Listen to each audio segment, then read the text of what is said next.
Welcome to Global Tea, where we stand firmly with truth and justice, where we don't sugarcoat reality, and where we are not afraid to call things exactly as they are. Today we're diving into a story that has left many people confused, frustrated, and honestly shaking their heads in disbelief. We're talking about Thomas Markle, Meghan Markle's father, who is now publicly asking for financial support after losing a limb. Yes, you heard that correctly. The same Thomas Markle who has spent years selling private family matters to tabloids is now appealing to the public for sympathy and money. Let's pause and really sit with that for a moment. This is the same man who has repeatedly gone to the media to talk about Meghan, to criticize her, to frame her in a negative light, and to profit off her name. This is the same man who willingly participated in interviews, staged situations for publicity, and repeatedly violated his daughter's trust. And now, suddenly, he wants compassion, generosity, and public support. That alone raises serious questions about accountability, responsibility, and consequences. Let's be real here. Thomas Markle's behavior over the years has been nothing short of toxic. That's not an exaggeration. Toxic behavior is defined by patterns of manipulation, exploitation, and disregard for the emotional well-being of others. And Thomas Markle has shown those patterns repeatedly. He has treated Meghan's life story like a business opportunity, turning deeply personal family matters into tabloid headlines without hesitation. For years, he has spoken to the press instead of resolving issues privately. He has chosen attention over reconciliation. He has chosen profit over protection. And every time he made that choice, he chipped away at whatever trust might have existed between him and his daughter. Trust, once broken repeatedly, does not magically repair itself just because circumstances change. Now, when he finds himself in financial difficulty, he is asking the public to step in. And people are understandably asking, where was this respect for privacy when Meghan needed it? Where was this sense of family loyalty when she was being relentlessly attacked in the media? Where was this concern for consequences when he was cashing those checks? What makes this situation even more disturbing is the role the media has played from the very beginning. The media has been more than happy to amplify Thomas Markle's voice when it benefited them. They gave him platforms, headlines, airtime, and money. They fed the drama because drama sells, pain sells, conflict sells, and Meghan's name guaranteed attention. But now that Thomas Markle is the one facing hardship, suddenly the same media outlets are quiet. Suddenly the cameras are gone. Suddenly the support system he relied on for income is nowhere to be found. This exposes a harsh truth about how media exploitation works. People are useful until they are no longer profitable. The media didn't protect Thomas Markle, just as they didn't protect Meghan. They used both of them in different ways, for different narratives, at different times. And now the consequences of that system are painfully clear. Despite all of this, Meghan is being dragged back into the conversation. Once again, fingers are pointing at her. Once again, people are asking why she isn't stepping in, why she isn't paying, why she isn't fixing the situation. This expectation is not only unfair, it's deeply rooted in a misunderstanding of boundaries and accountability. Meghan is not responsible for her father's financial situation. She did not make his choices. She did not force him to speak to tabloids. She did not ask him to sell stories. Those were decisions he made, repeatedly, over many years. Adults are responsible for the outcomes of their own actions, especially when those actions involve exploiting someone else. Let's also be clear about something else.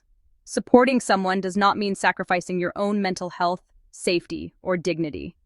Meghan has endured years of public scrutiny, misinformation, and attacks.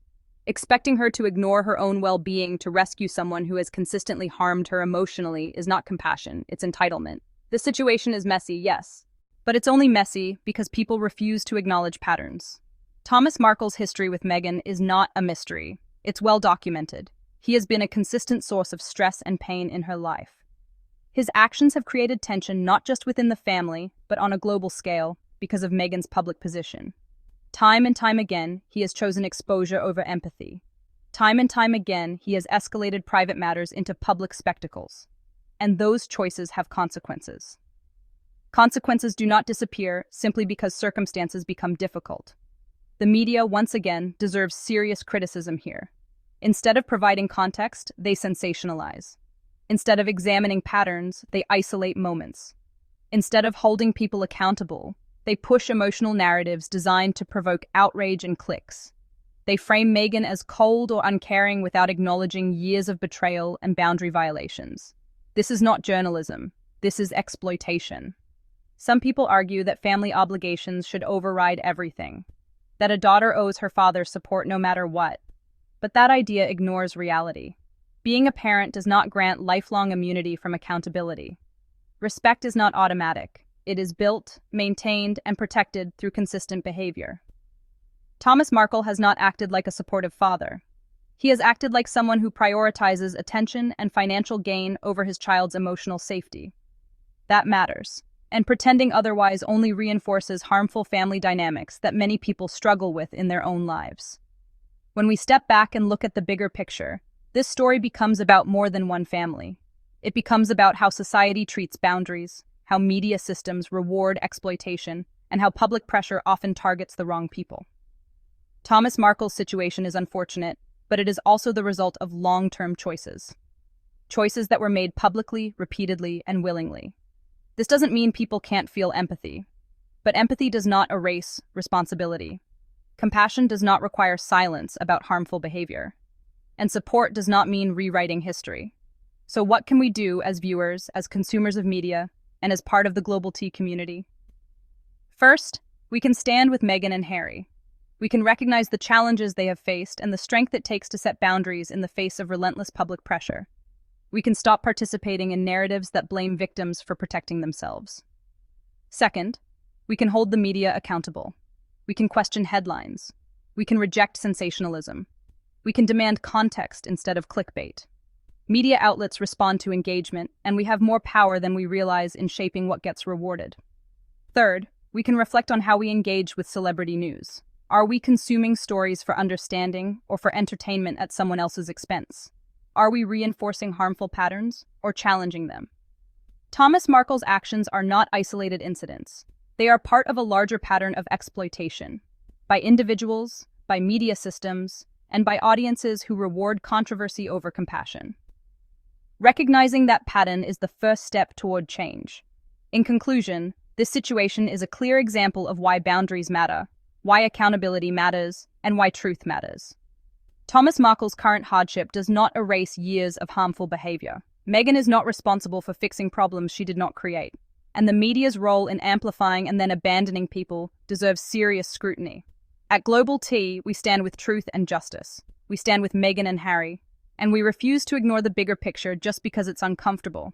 Thank you for watching, guys. Don't forget to like, comment, share, and subscribe to Global Tea.